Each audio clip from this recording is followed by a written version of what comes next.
This is the Energy to Thrive podcast, episode number 018. All links and resources you hear in this episode can be found by going to jenniferpowder.com/018. Welcome to the Energy to Thrive podcast with weight loss and fitness expert Jennifer Powder. Join her each week as she delves into the world of health and what it really takes to create true transformation in your life, both physical and emotional. Through her messages and interviews with special guests, you'll be inspired to live healthier, happier, and hotter lives. Here's your host, a woman who's real, totally transparent, and gets to the heart of the matter, Jennifer Powder.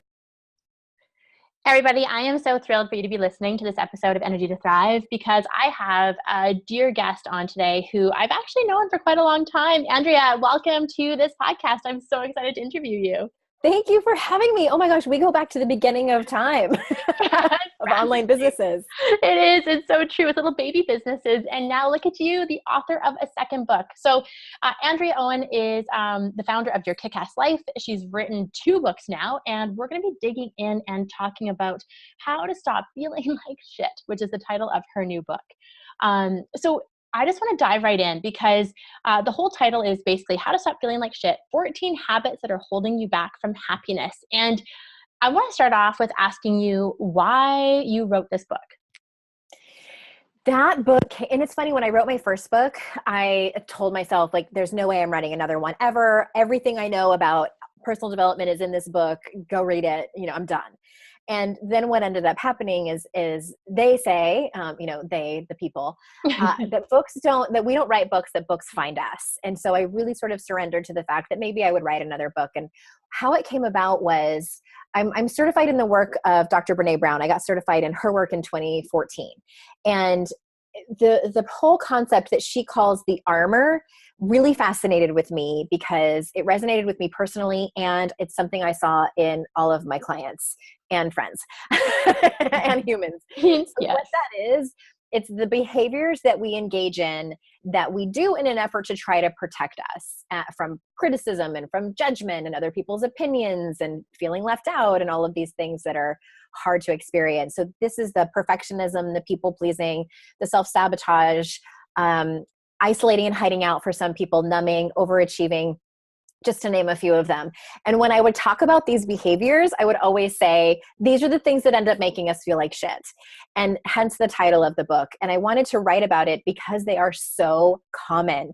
Common. You're talking oh my gosh. And I still engage in them. Yeah, me too. I was just saying, this is stuff I go through daily, Yes. Things that I'm working on. And the work is never ending, which I love that you repeat that in your book throughout. There is no finish line.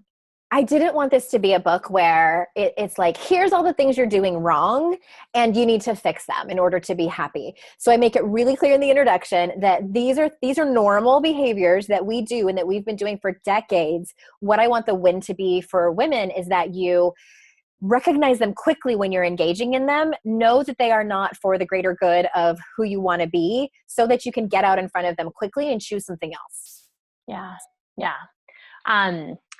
So, I love this because you're speaking. So as you know, like who I work with are often women in their 30s and 40s and 50s who they've often struggled with their weight or lack of confidence around their appearance and just constantly feel less than, right? Yeah. Like they just can't achieve the things that they really want to in life. And so, why is this book so important for women now?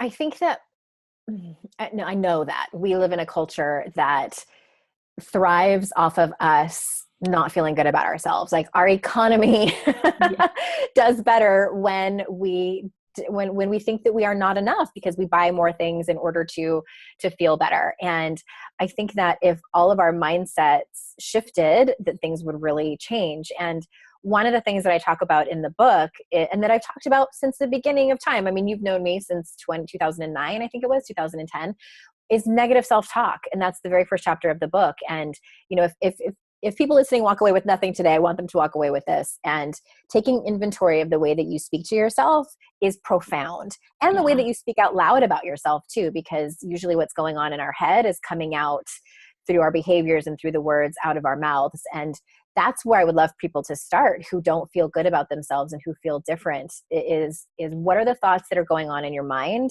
and take inventory of them, know them really well, know what your triggers are. It's something else I talk about in the book, so that you can know quickly and do things that are in alignment with who you want to be. Yeah. And, for my listeners, I just want to say wholeheartedly that this is a book I absolutely recommend every woman reads. And I've been in the world of self-development, like you, Andrea, God, since I started coaching back in like 2006, I think. 150 years ago. Huh? Yeah, it feels like forever. It feels like it's what I do. And what I've realized is the skill set that we get to develop in ourselves as we go through coaching. And I'm sure the work that you did with Brene Brown, which is another author and speaker who has had a profound effect in my life too, is you get a skill set. And one of those skill sets is paying attention to your inner dialogue. And what I realized is most people you're right, they don't do that. They just think that's who they are. Mm-hmm. Or, that's just how life is. And so being able to separate the truth from the bullshit that we say to ourselves over and over can change the way you live. Yeah, what is that anecdote? And I don't know where it comes from, but it's about the two fish that are in the fishbowl, and the one fish says to the other one, what do you think of this water? And the other fish says, what water? Like, it doesn't realize that it's living in water. And I think for many people, it's the same with their self-talk. I mean, I remember sitting at the Coaches Training Institute, which is our coaching alma mater, and they call it the Saboteur, which is very fancy and French sounding, but it's basically the same thing. Your inner critic, your negative inner dialogue. And I remember learning about it from them and being just like mind blown, like, what? Same. You mean to tell me that all these thoughts that I think about myself and the fears that I have, like, are not true, and that I can actually manage them and make them different. And again, like, I don't want to sit here and tell people you need to only think, like, I can't stand good vibes only and like think positive thoughts and your life will change. And Same. I don't know anyone that does that. You're still going to have the occasional negative self-talk. I mean, I do as well. Compare and despair is one of the chapters of the book. We fall into that behavior sometimes. But again, it's about knowing quickly when you're in it so that you can use the tools. I always give, like, my favorite tool on that is just to have a thought that's neutral. So I just recognize it. I don't turn it around. I just say, well, that was interesting. Or that just happened. So I'm recognizing my inner critic just for what it is, negative self-talk. And then I choose a different behavior. And some days I'm like a champion at it, and I will turn the thought around and think something good. Other days, not so much. And I just want to, I always really like to hit that home with people that it's not about hitting it out of the park every single day. Sometimes it's just like recognizing that you're having that voice and trying to move away from it a dozen times a day. Like, that's a win, huge win. Yeah. Oh, totally. And I love that because you're so real in this book. Like, I think one of the things that, so for instance, numbing, right? Are your numbing mechanisms still working for you? It's chapter 3 in Andrea's book called the chapter's checking out. Are your numbing mechanisms still working for you? And so much of the work that I do with my clients is how food and booze, wine, whatever, is used to numb, because we so don't want to feel our feelings. And you go into depth about the fear, and it's not even a logical fear. We don't even know that we feel afraid to feel our feelings. We just avoid it like the plague. Right. And we'll do whatever. It's uncomfortable. It's uncomfortable. Yes. And so, how do you help women? Because I even posted this on Facebook. I was like, I highly recommend having the courage to feel your feelings. And somebody wrote back saying, I don't even know where to begin. Yes. That's a big question that I get all the time. Right. So I don't even know where to begin. I don't even know how to begin. Or it's almost like I'm afraid to start, because what if I never stop feeling it? I don't want to feel that way for the rest of my life. So I hear that all the time. What's the starting point? The way I say it is like, what I hear is, if I open up Pandora's box, I don't think I'm ever going to stop crying, because there's so much. And I quote a woman in my book who was in one of my online classes and says, I have a black hole of pain that is so huge. I feel like if I poke it, it's all going to, come tumbling out. And I think all of us feel some variation of that. Some people, it's not as dramatic as others. I think that's part of the human experience. And I know that we also live in a culture that has made it very easy for us to not tune into our bodies and our feelings. And to be honest, Jen, like, this has been one of the ones for me that has been so difficult, because I, probably like many of your listeners, I am an overachiever. I like to do and think my way through things. Yes, you're exactly. Give me a concept and a strategy. Yes. I'm going to check off those boxes. But when it comes to feeling, and I remember in when again, in Coaches Training Institute, there's one modality that they call process coaching. And basically that's, feeling your way through it. And I completely checked out. I was like, I will never use this. That is too like woo-woo, frou-frou for me. And what I have come to realize, years and years of pushing all that away and making fun of it too, that's how I would kind of cope with it. So I got sober in 2011, and it was sort of, drinking was my last coping mechanism. I went through years and years of love addiction and codependency. Then I got healed from those. I had a couple kids, and then I started drinking a lot and realized it was starting to get out of control and I needed to abstain completely. So I've been sober for 6 years now. And when I got sober in 2011, what I was not expecting, and I don't want to scare people, but all the feelings that I had pushed away for so many years, my divorce in 2006, some really hard things that happened to me when I was younger, my parents' divorce, I had an abortion when I was a teenager that I wasn't sure if I made the right decision at the time. Like all of these things that were so hard for me came out, and I had to grieve and process them. And to answer the question briefly of what it actually looks like is I would first start with, I'm a big fan of journaling.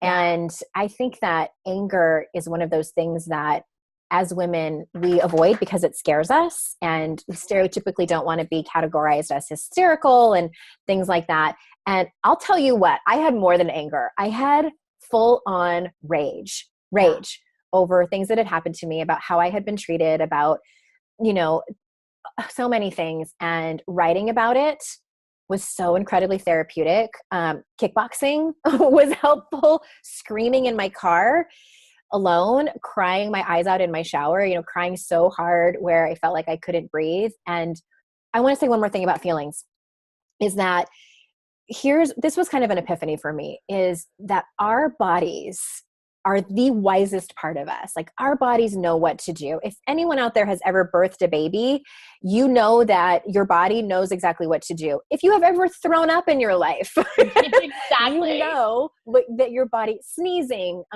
crying, all of these things, even allergies, when we're trying to get something out of our bodies, it knows what to do in order to heal us and bring us back to a place of homeostasis.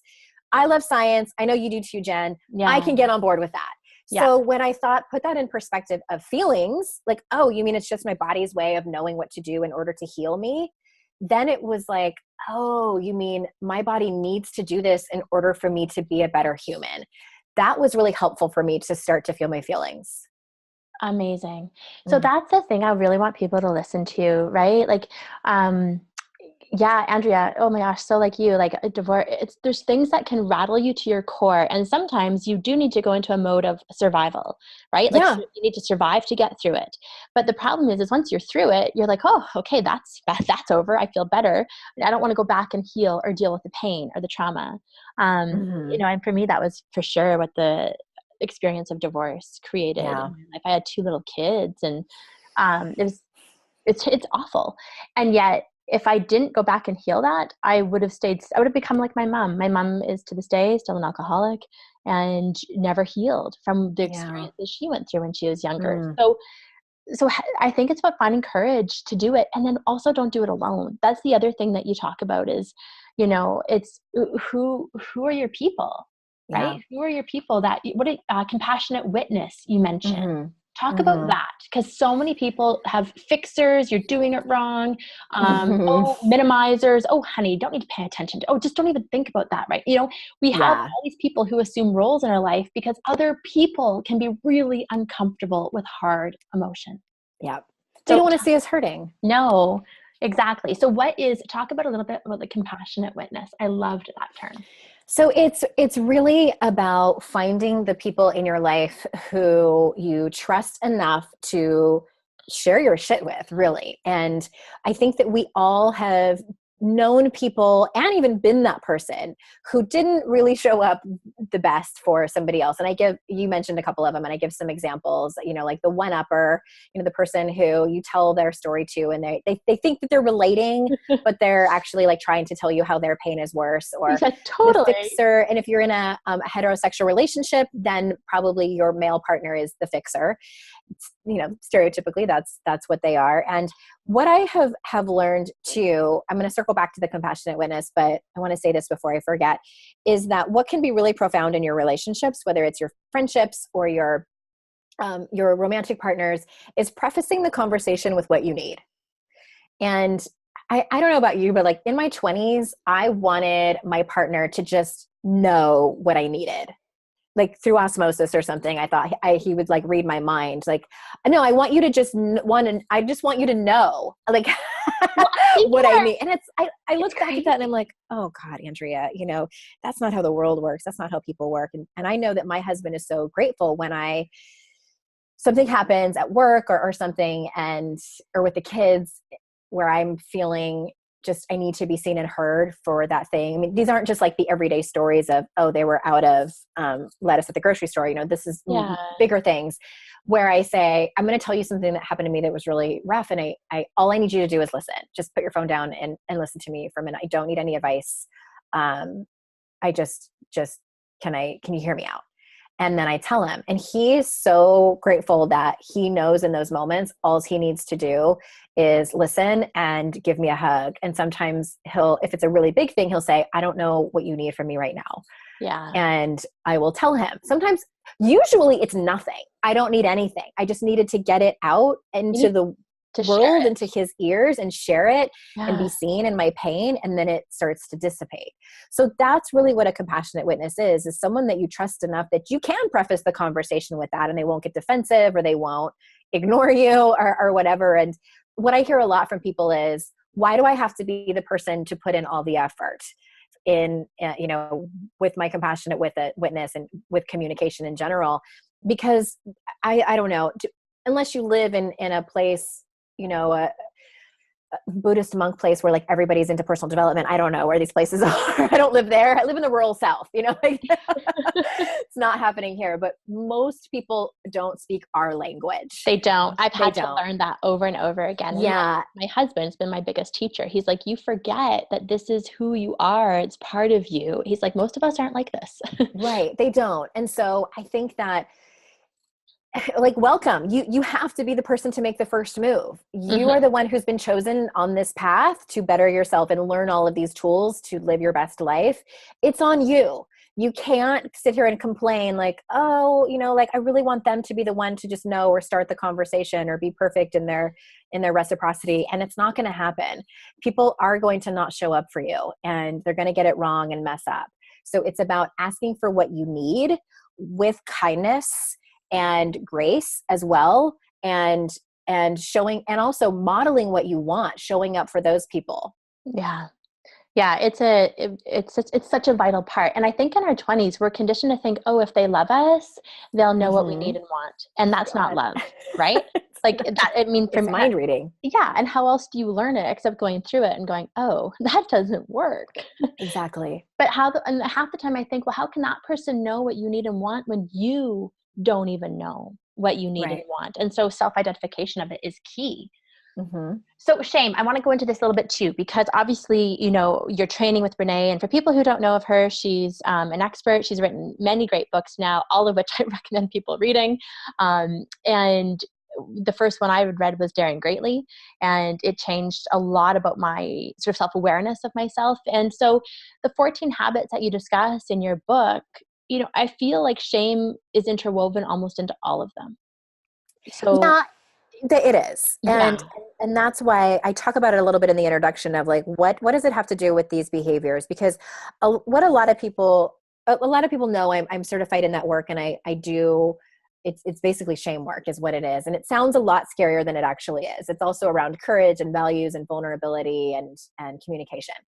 But we do talk about shame because shame runs our lives, whether we know it or not. If you're engaging in any of those behaviors, if you're numbing out, you are running from shame. Shame is running your life, basically. If you are engaging in perfectionism and people pleasing and self-sabotage and isolating and all of the habits that I talk about in the book, that is shame manifested. Yeah. So what's happening is that we do these behaviors in a way to try to protect ourselves. And that's why I say, that's why, one of the reasons I named that chapter, are your numbing mechanisms working for you anymore? Because for a lot of people, these behaviors work for a while, the overachieving, the control, the perfectionism. And then what ends up happening, what I saw in my clients, is that they get to a point in their life, and I like to say, you tied a knot at the end of your rope and you're hanging on and your palms are starting to sweat. Yeah. So the women that come to me for my private work, which is very in-depth, they have gotten to the point where they know that they're doing these things. They recognize them in their lives, and they don't know how to change. They don't know how to speak this new language. They don't have the tools. And really what it is at the end of the day, Jen, it's coping mechanisms. It's new coping mechanisms to be able to deal with life, because life is messy. You're not doing it wrong. You don't have a bad vibration. Sometimes life, it's hard. It is hard. It is hard. You're so right. Everybody's got a backstory. Everybody. Yeah. And I think what's so interesting about what you're saying is, you're right. For that high achieving, high capacity driven woman, the doing it's addictive, because you get praise and recognition, and often promotions and acknowledgement and awards. And who doesn't want that? Except when all of your value comes from what you do and not more inherently about who you are. It leaves you feeling empty. And then numbing, my God, this was me. I drank red wine every night and had chocolate chips. Like, I didn't want to be alone with the emptiness in my marriage. Yeah. And I had to figure out first of all, I had to identify it, become aware of it, face it, and then figure out, those new coping mechanisms, so that wine and chocolate weren't my best friends at night. That's quite a process. Yeah. And kudos to you for doing that. And even sometimes just, admitting that there's this big elephant in the room and that needs to be addressed, it can take years and decades for so many people. But I imagine that many people listening to your show, they know stuff that's going on that they need to change. One thing I want to point out that you said that was really jumped out at me, you said, that, the women don't know who they are. And yes, I agree with that. And one thing that I want to give people for that is, if you're feeling like, I don't even know who I am anymore. And I think that happens a lot when we wrap our identity in, like you were saying, like what we do, or as a mother, or any other identity, that any hat that we wear, is do values work. It's the last chapter in my book. I go into depth about it. I kind of half joke that it's sort of like the unsexy thing of personal development, because it's like, values, like, how is that any fun? But it's foundational. Like, it's not just about professing like, oh, I have a value around honesty and integrity and authenticity. I want to know, what does that actually look like when stuff goes down at work? What does it look like for you to actually honor that value? What does it mean for you to be authentic? And don't tell me like, oh, it's to be my true self. Okay, so when someone asks you to do something that you don't want to do, like, how are you going to behave? So that's what like I get really fired up about, is what do the behaviors look like in your everyday life that line up with your values? Because at the end of the day, we all want to feel proud of how we're showing up in the world. That is who you are. That answers that question. Oh, I love it. I love it. The values work is critical. And you do such a good job of helping people. Like in that chapter, you do a great job of helping people, the reader, understand the importance of it. Of what they look like, because that was the thing, even like in the beginning of our coaching journey, when I had my first coaches many years ago, and the first thing that we're taught is to do values work with our clients. And I had brand new coaches that were working with me, and we would define what my values were, but nobody asked me like, okay, what does that actually mean for you? Yeah. And it's only like 5% to like know the word, what they are. Yeah. It's the big work is actually doing it and knowing what it looks like. Totally. I'm going to jump to something else. I'm going to jump to another area, because I know you experienced or went through a personal crisis in the middle of writing this book. And I want you, I know you'll share it. I want to know, how did that change things for you? How did it influence how you wrote this book? And can you talk a little bit about that experience? Yeah, I can finally get through telling the story without crying now. So that's good. So I was about 60% probably done with the manuscript. And so my manuscript was due to the publisher on December 31st, 2016. And I got a call at the very end of September. My family and I had just gotten back from a Disney cruise. And I knew before we left that my dad was sick, but we didn't know what was wrong.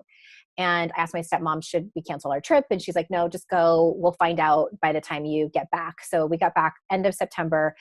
my stepmom called, I was talking to my brother as well, and that he had a rare form of leukemia, which basically, I don't remember the name of it, but it was basically turning his bone marrow into scar tissue. And they said anyone diagnosed with that basically has about a year to live. They said he probably has some months. I didn't know what that meant. So I flew home on October 5th, and I did not even recognize my father. And I talked to some doctor or hospice person, and they said, I wanted to know how long he had. That's what we want to know when we find out someone we love is terminally ill. Yeah. She said, it really depends on how fast he's declined. And I said, I just saw him in June and he was my dad. And now it's, the very beginning of October and he looks like a different human being. So I knew in my gut that we had weeks. It wasn't, and my poor stepmom was talking about what she was going to get him for Christmas. And I'm like, he's not going to be around. And so that experience, I was there for 5 days, flew home for another 5 days, went back home because they said it's time. And he died the next day. It was just he and I. My stepmom had just left 30 minutes prior to go home and get some sleep. She had some health issues of her own. And I was there with my dad. And it was both an excruciating and beautiful experience. I didn't know anyone who had died up to this point. I was 41. Yeah. I had never lost anyone. I had never even lost a pet, let alone a parent. And I was with him when he took his last breath. And I wish I could say it was beautiful. And I was like hugging him and crawled in bed with him. I kind of panicked. And it was a really weird experience. Like we knew that he was dying, that it was going to happen within a day or so. And when he stopped breathing, I just was like calling the nurse and I don't know if I expected them to resuscitate him or what. And I'm like yelling, dad. And it was so I turned into a child in that moment, and it was excruciating. And then I'm pacing the room, and I was by myself. It felt like I sort of left my body in that moment, and it felt like I was like, where are the adults? Because this is a very adult situation. And I was pissed at my siblings because they didn't want to be there. And at the end of the day, it turned out exactly as it needed to turn out for both of us, for he and I. And to bring that back to the book, I got home and I was like, oh, so I need to finish this self-help book? You've got to be kidding me. There's just no way I can do it. I asked for a 6-month extension. They gave me 3 weeks. And what was really interesting is that here I am writing a book about the behaviors that we do when life gets hard. And I am faced with a personal crisis. Will I eat my words? And I wrote about this in the book. I went back to some of the chapters and wrote about it where it made sense. And I did. I went to the mall the day that we found out he was terminal, and I bought a dress and a pair of shoes that were entirely too expensive because I couldn't even fathom not having the perfect outfit for my dad's funeral, an outfit that I would wear one time. I lashed out at some people that didn't deserve it in my grief. I numbed out. There were a few days where I just didn't even get out of bed, and that's okay. It's okay. And at the end of the day, this is a lesson that I tell my children. You are allowed to feel whatever you feel, but you are responsible for your behaviors around it. So I tell my kids, you're allowed to be mad at me, but you're not allowed to be nasty at me. And if you are, I need you to clean it up. Yeah. And that's what I did. I'm just going to pause for a second because I want people to get your circumstances. And so Andrea is a mom of 2. You're married. You run a company, a thriving company. You've got a coaching business. You run classes. And here you are in the middle of this book, 2 months before it's due. With a deadline. Deadline looming, Christmas happening, and your dad passes away. I do not know how much more intense of a life situation you could have had to handle. I really do. It was a really hard time in my marriage too, because my husband is, he's one of those people who, when someone is very uncomfortable, he wants to just not, can we just not talk about it? And he's come a long way. Thank God for marriage counseling, right? And he's come a huge, long way. But when this happened, it was big. And usually when stuff happens to me, I can tell him, okay, here's what I need from you. Like I was saying in the beginning of our recording, here's how I need. But when this happened, I was like, I do not have the time, the patience, or the compassion to guide you through this. You're on your own. fucking figure it out. And I'm like in bed with like blanket fort, you know, and he's just like in the doorway, like deer in headlights, and calling my friends, like, what do I do? And they're kind of coaching him through it. And I did not, just the mere existence of people around me just enraged me. Yeah. It was a rough few weeks in the beginning. So I didn't write. I wrote really dark poetry about my father and our relationship and about grief. And that's all I wrote. And that's how I felt my feelings. I would cry whenever I needed to. My kids saw me cry. I talked to them about it. And it really just was a time for me to, I'm also an overfunctioner. So what that means is when crisis happens, I'm really good in a crisis. And through years of experience of pushing down my emotions, I am able to do it pretty much on call. Yeah. And I was able to do that. I was very helpful with all the funeral arrangements. I spoke at my dad's funeral. I gave his eulogy. And what I have come to know about myself is that I can no longer do that and then not at the end of that actually feel my feelings.